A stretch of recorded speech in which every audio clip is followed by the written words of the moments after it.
I ponied up $30 because the social media algorithm thought that I would like this goofy little MIG welding accessory, and they were kind of right. If you're anything like me, you've probably got a mild tool addiction or gear addiction. I like stuff that is specialty. I like things, and as soon as you say $30, you have my attention. You can't get much for $30 these days. So to see something that's innovative that I haven't seen before, that I think has been around longer than I'm aware of, but either way, it gets me excited. Well, first I'm gonna see how it fits. It says it's 4 miller. I'm just assuming it's 4 miller. There we go. Thread's right on there. It didn't come with tips. I've got a bunch of different size tips, so hopefully something will fit. So the Miller tips that I have do not fit into the Miller adapter, but the tips that I have for the aftermarket gun that I've got here, Abacore Binzel, those thread right in. So if you buy one of these, keep that in mind. You might not be able to use a Miller tip with one of these adapters that's made to thread into a Miller gun. But in any case, we at least have the right parts to rock and roll. After a quick check to make sure this is actually feeding correctly through the gun, I guess we're off to the races. I'm still a little skeptical. I mean, this is like a cheap, super Chinesium style part, but it's just too alluring. I can't help myself. We've got to try it out, right? I'm thinking in this first test, I'm just going to weld on the bench. I don't want to be like under a vehicle trying to test different angles and whatnot if it's not working correctly and then I'm trying to troubleshoot while I'm under a truck. I'd rather troubleshoot any issues real quick here on the bench, and then we're going to move to some actual like real world application.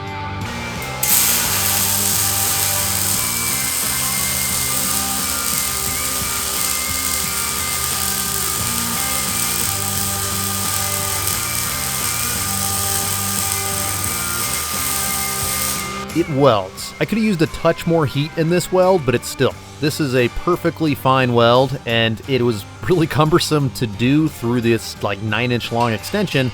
But now let's just put a bend in it and see if it's gonna still weld.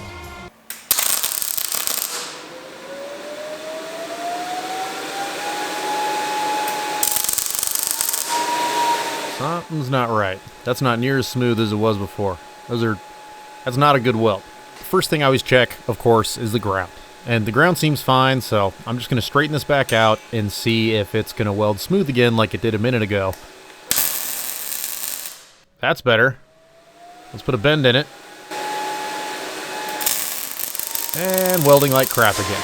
I tried a bunch of different methods and variables here. I've just, is the wire hanging up inside of this thing, just making it pop because it's not smooth? So, I tried to even lube up the inside with some anti-spatter spray. Just trying a few different things. And basically what I found was anything over like a 45-degree angle, this does not weld smooth at all. I made sure everything's tight. I made sure everything's grounded well. And anytime I welded under a 45-degree angle, still nice and smooth, no problems at all. So that's really disappointing, but in any case, we're in the middle of doing a test. I should figure out, like, can this weld on a practical application like this truck that I'm starting to build? You can really tell a difference when you start to kink it, which would probably, I should have guessed that, right?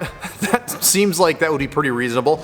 So I was gonna start with a body mount weld, but I have the ability to lift the body off of this and actually give it a good weld. I don't want to risk having that weld be like bird crap. It needs to be a good weld. I need to give it the best weld I can.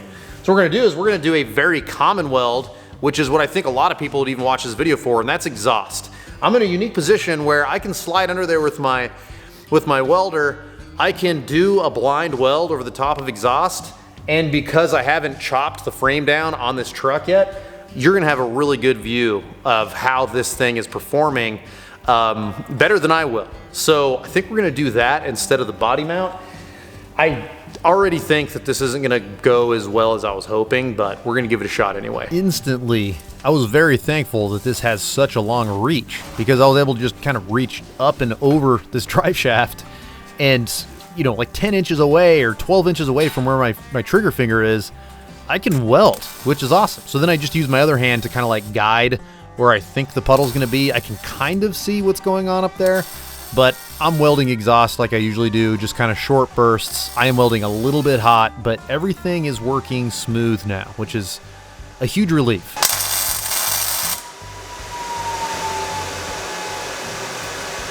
It's not pretty, but honestly, it's not bad for a completely blind weld. I mean, at least it's somewhat consistent all the way down the side of this tube.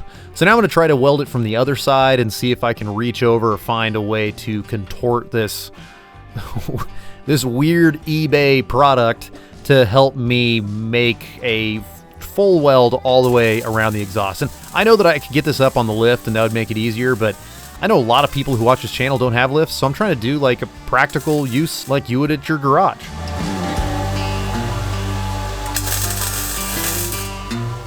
I thought for sure I was probably like half an inch or so away from this weld, but this shows that if you're bad at welding around things like I am, blind welds, this isn't gonna fix that problem. But I gotta be honest, being able to reach up and over the drive shaft to weld here made it so much easier to weld this. So that was really nice.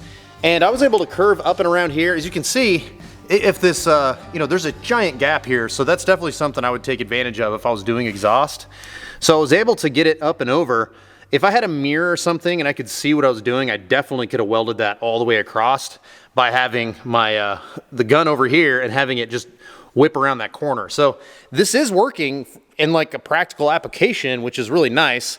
But to be honest with you, I think that if I was doing exhaust, I would still do what I would normally do, which I would probably remove this drive shaft so that I could shimmy up in here. With this gone, I could get my head up and see what I'm doing, and I could probably hit that with a regular welder, but it would be handy to be able to get my head up in there and have the option to have this really long reach.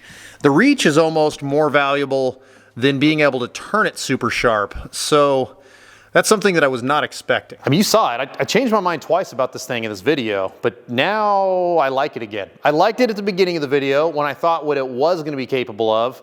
Then when I tested it on the bench, I was like, bummer, it doesn't really work.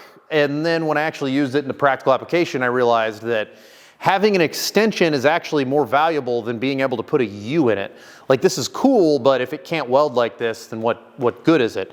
So I'm back to liking it, really because of the price point. If I spent 180, 200 bucks, something like that, I would be bummed. I'd be like, well, it's kind of a gimmick. But at $30, it seems like there's a lot of value just simply being able to have a slightly flexible extension for those hard to reach areas. So I'm gonna continue to test this out as I build out this truck and figure out where this is gonna be handy. But for $30, I don't mind having this on my cart. It seems like a pretty decent value. So what would you do? Are you gonna go buy one? They make them for like every welder, but multiple brands make these things, or at least white label them and put their brand on it. So let me know in the comments, would you buy this? Or do you think that it's just too much of a gimmick and I should just, build exhaust to where I can remove it and weld it on a bench? That's usually what I've done in the past. So thank you so much for watching. We'll see you on the next one.